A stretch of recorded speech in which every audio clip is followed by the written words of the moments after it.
In this episode of the UX Tea Break, I answer a very specific question about remote usability testing.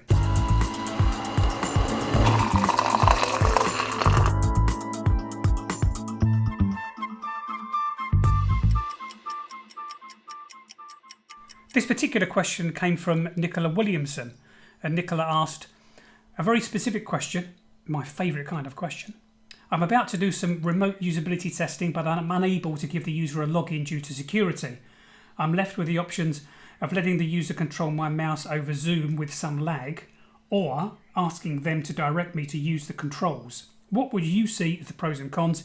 If I have to control the mouse, should I scroll to show the whole screen when I land on a page, or is that too leading? The reason I picked this question is because I think many of us are currently in this situation where we're doing much more remote usability testing perhaps than we did in the past.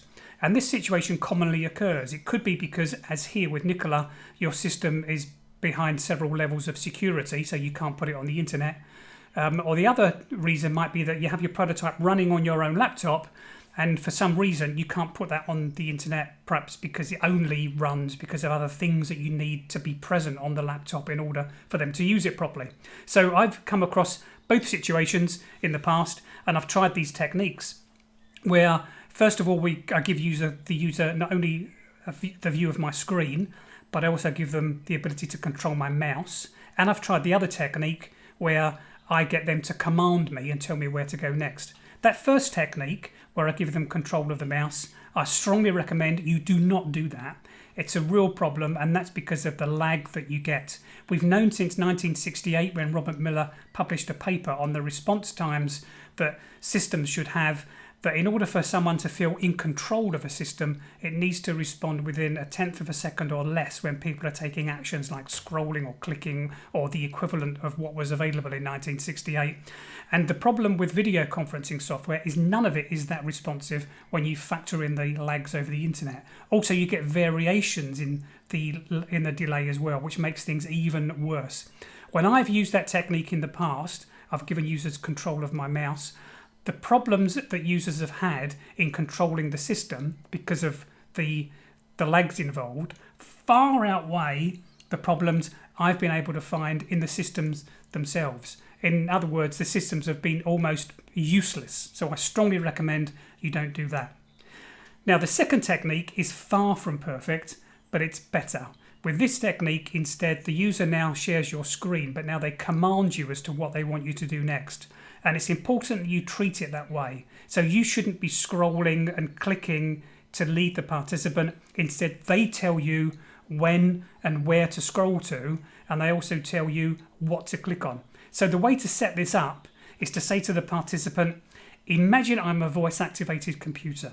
There are two commands I understand. One is scroll and one is click. That's what I'd like you to tell me to do when we're using the system. What I'll then do before we start on my system is I'll go to the BBC website and share that with the participant. And while I'm there, I'll say, I'd like you to find a particular news article on something or other. And I'll get them to practice that technique of commanding me so that they get a feel for what's expected.